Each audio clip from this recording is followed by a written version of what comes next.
Good morning! Hi, Zeb! Good morning! Nagalit. Diba yan? Oh, get the other ones. Hi! Namumugto yung mata ko. Kasi pagkagising ko, meron akong notification ng birth video or delivery vlog ni Bonnie. I'm not sure if you know si Ellie and Jared. Dati fina-follow ko yun nung nagtatry pa lang kaming mabuntis. When I was still trying to conceive, si Ellie and Jared, sila din nagtatry. Tapos halos sabay kasi si Ellie nanganak ng January, ako nanganak ng February. Pero sila 3 years na sila nagtatry nun. Tapos si you want milk? Si Ellie, my sister siya, si Bonnie. Pero yun, fourth child niya na yun. Nanganak na nung last week. Yeah. So, nag-vlog din kasi sila. I'm gonna put the link below nung sasabi ko. Iyak ako ng iyak, grabe. I imagine myself. Pero siya normal delivery. Ayan, lumabas yun. Kukuha ng yung kaya na, halos abot niya na ang pinto. Ha? You want to get milk? You want to get milk? Magbe-breakfast kami ng ensaymada at egg pie. I'm so excited. So yeah, good morning. Happy Tuesday. Hey guys. Hindi na ako naka-vlog. It's 12 o'clock and lang, hilata mode. Hindi ko na kaya. Bigay na ng tiyan ko. We're just watching CSI. Meron na pala CSI dito sa ABS-CBN na sports channel. And then, I'm just waiting for mother, dear. Up! Alam ko, opposite ang ulam today. Matutuloy na siya. And then, yeah. Anyways, walang ganap. Somebody's playing with the dental floss. What are you gonna do with that? Hinila ng hinila. Napansin ko, hinila na pala ng hinila to. Hi, Zeb Gavin. What are you gonna do with that? Ay.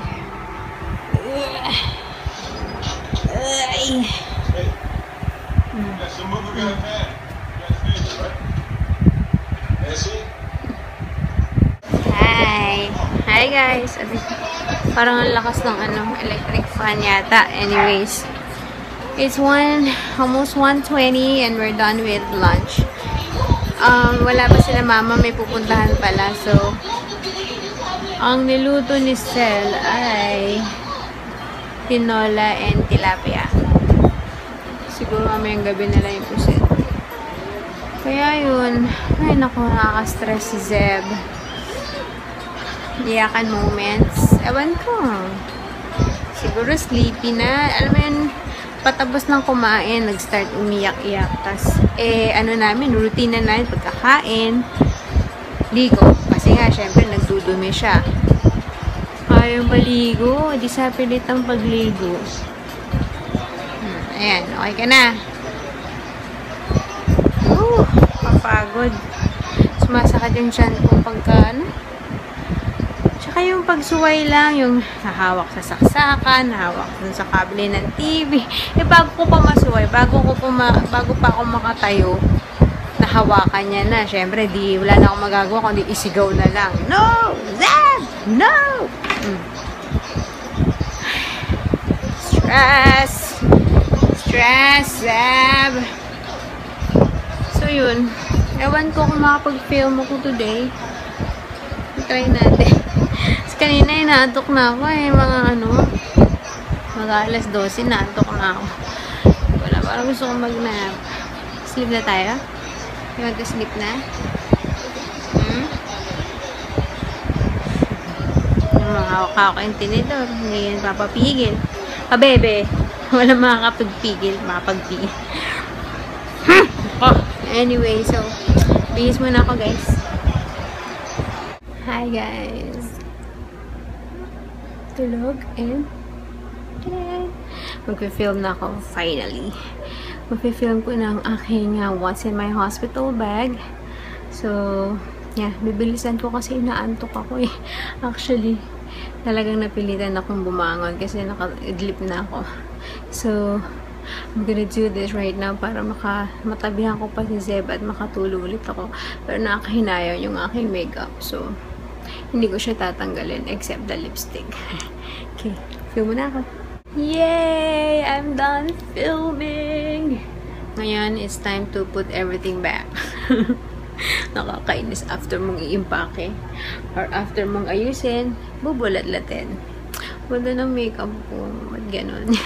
Ano to, yung Daiso BB Cream. Kasi, ayoko na gamitin yung Sephora ko. Kasi, yun ang nakareserba para sa aking hospital bag. And, baka konti na lang. Hindi ko alam kung konti na lang ba yun. Naabot ko ba yun? Siguro, dapat kong dalhin yung Daiso pang backup. Kasi, baka mamaya wala na palang laman yun. Siyempre, mag-makeup ako on the day ng uwi namin. Para presentable naman ako sa vlog, diba? Kung, yun ang question is kung may lakas akong mag-makeup. Pero I think meron naman. Kasi, parang nung kay Zeb no, nag-makeup din ako pa uwi. So yeah, bibilisan ko na para makatulog ulit ako. Guys, may nagising. 3:45 pa lang eh. Kakatulog lang nito ng 2:30. Sleep pa tayo, Zeb, please. Kainis naman. Kung kailan nagliligpit na ako kasi matatapos na ako. Wala naman nagising. Ay, naku naman. Naiyak ako. Nakalmot niya na yung ilong niya. Isang kamay pa lang yung nagugupitan ko ng kuko kagabi kasi nagigising siya tapos tinatago niya yung kamay niya. Yung isang kamay niya, mahaba yung kuko. Ngayon lang yan, nakalmot niya yung ilong niya. Sleep tayo, Zeb, ha? Yan. Jesus naman yan. Sleep. Close your eyes. How do you sleep? How do you sleep? How do you sleep? Yan, tumaw ko, Zeb. Let's turn off the lights, okay? Lipstick ko. Hindi ko pa nabubura. Nakairita yung aso kanina. Ingay din sa video eh. Night night. Hi guys. Wala na naganap na tulog sa amin. Ngayon ang bata. Wala eh. Ayaw.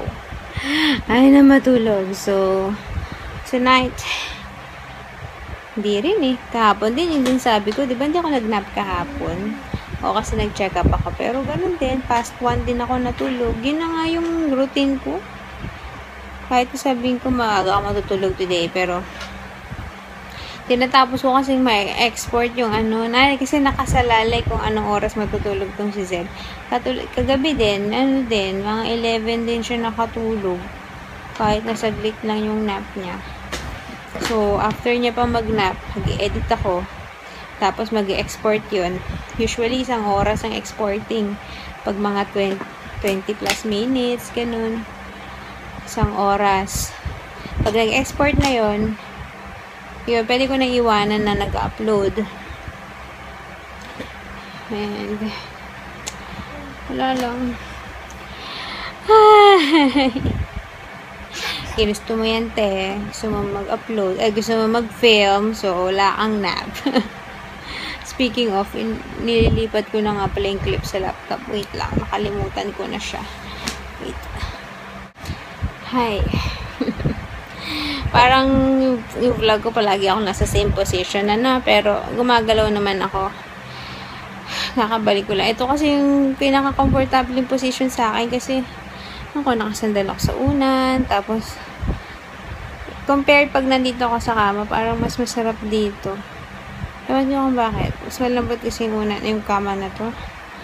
Eh, parang ito na yung perfect na naka-half sandal, half higa ako.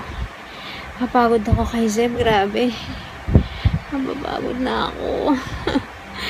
Pinabili ko si Sel ng ng isaw. Sana meron. Sabi ko isama niya si Sel para makalabas. Ayaw pa nga ayaw nga sumama kay Sel Tapos hinatid ko sila hanggang sa gate. Tapos nung nakita hindi ako sasama, umiyak. Pero nung naman, binuhat ni Sel, parang masaya naman na siyang nakalabas siya. Yung mga simpleng bagay, hirap na akong gawin, kaya ako pagod na. Awis ko, grabe. Anyways, I need energy. So, sana may isaw para masaya naman ako. Tagal ko rin nakakain ng isaw, ha? In fairness. Guys. Gusto ko na mga anak, pero hindi pa. Gusto ko na, ayoko pa. Kasi syempre, gusto ko at least 38 weeks. Kahit nga 37 pero 38 is the safest. Hirap na ako. Anyways, yun. May makeup pa ba ako? Nato ka kasi. Kaya mas lalo akong walang energy. Tapos sira pa yung cable. Wala akong TV. Ano ba naman yan? Kairita? Here it is, guys. Jing. Tagal ko din nakakain ito. Merienda tayo. 4 lang kakainin ko. Although, wala yung pinabili ko. Pero binigay ko kay Lasel. Let's eat. What? Wait, no. Hi, guys. Kahilata pa din, Pero dito ako sa room ng sister ko kasi wala pa rin Destiny cable kasi nasa kwarto. Kapatid ko naka-Sky. So, dito ako sa kwarto niya. Si Zeb nandun kay Sel. Buti na lang sumama. I just need a break. Hindi ko na kaya maging physically active. Napapagod na ako sobra. Kaya, ayun. Naghaharutan sila dun sa kusina. Naririnig ko. So, ako ay mag-chill. Kanina ko, wala ano bang oras? Walang TV. 4 o'clock. Walang TV. Walang Destiny. Walang cable sa kwarto ko. Kaya, nabuburyo na ako. Wala na rin ako mapanood sa YouTube Nagbura na rin ako ng makeup. Mamaya, I want to put on some mask. Kasi I was so stressed today. Sa iyak ni Zeb. So, later ako ay magre-relax. Fairness para maganda yung skin ko today. Or parang for the past few days. Is it the pregnancy hormone? Ngayon lang nagkikick in. Parang kailan patapos na. Tsaka lang parang nagkikick in ang pregnancy hormone.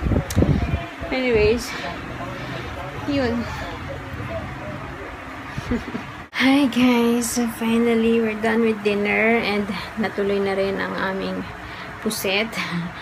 And then, naligo na ako pero hindi ko na binasa yung hair ko. Sayang. And, as promised, I'm gonna de-stress today with a mask. This is strawberry moisturizing sheet mask or mask sheet. Galing to kay Sis Mafi nung order ko dati ng deodorant. Parang may nag-freebie siya ng mask. Yung pa pala magagamit. 2019 pa naman yung expiry. So, yeah. I'm gonna enjoy this first. Hi. Patapos na to. Actually, 20 minutes na nga sa mukha ko. Pero parang ayaw ko pang alisin kasi ang sarap. Ang lamig sa face. Anyways, I'm currently uploading na nga pala yung what's in my hospital bag. O, diba? Talagang same day. So, for sure, mauna yun mag-upload, definitely. Kasi sa vlog na to. So, if you want to watch it, I'm gonna put here, or here, and on the description box. Pag hindi ko nalagay yung card, sorry. Pero, I'm gonna link it sa description box. hopefully, nakatulong, or kung sa tingin nyo may kulang, let me know, recommend kayo, comment kayo dun sa video na yon. And, yeah, 8:20 na, so, wait, I'm watching Food Network pero pagkatapos, lilipat ko na sa channel 2, cause I know it's gonna be pangako sa'yo na in a while. Si Zeb, sabi ko kay Sel, dito muna ako sa kwarto ng kapatid ko, tapos punasan niya and all, i-ready na for bed. Sabi ko kailangan masanay sa kanya kasi sa 4 days ko sa ospital, talaga inassume ko na 4 days ako, no?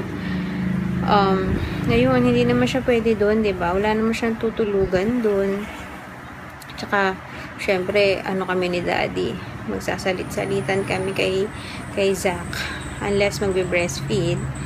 So, kailangan, hindi siya makastay with us. So, kailangan masanay si Zeb kay Sel. Kaya, yun, sabi ko, punasan. Para dapat every night siya na yung gumagawa nun eh. Naririnig ko kumakatok nga si Sel. Kasi, pag nandito rin actually, kahit wala yung kapatid ko, alam niya nandito yung kapatid ko. Kumakatok yan dito sa room. But anyway, I doubt naman na matutulog na kasi yan dahil hindi naman natutulog na ito kaaga. Pero at least lang napunasan na siya. Kanina kasi, nung 'di ba, naglalaro sila sa labas sa kusina. Tapos nung kakain na, paglabas ko doon, nakita na ako, ayan na naman. So magpakarga sa akin, pero buti na lang na-distract ulit ni Sel. So habang kumakain, instead of naka-high chair, kasi gusto ko masanay siya na kumakain na nakaupo sa high chair, pero kanina ay magpaupo. So, hinayaan na lang. At least nakakakain siya habang naglalaro, ikot-ikot, ganun. Hirap. Anyways, pasensya na. Tanggalin ko na nga kasi pwede naman na. Ay, napunit na. Tiyanan. Sabi sa packaging, no need to rinse. Yung massage na lang daw sa face. So, yun. I'm gonna see you guys tomorrow. It's, ano ba tomorrow? Wednesday? Darating pala yung masahista. Should I? Magpamasahe ba ako? Dahil nasi-stress ako. We will see. So, good night guys. Sorry hindi nyo nakita si Zeb. I'll see you tomorrow. Thanks for watching. Bye!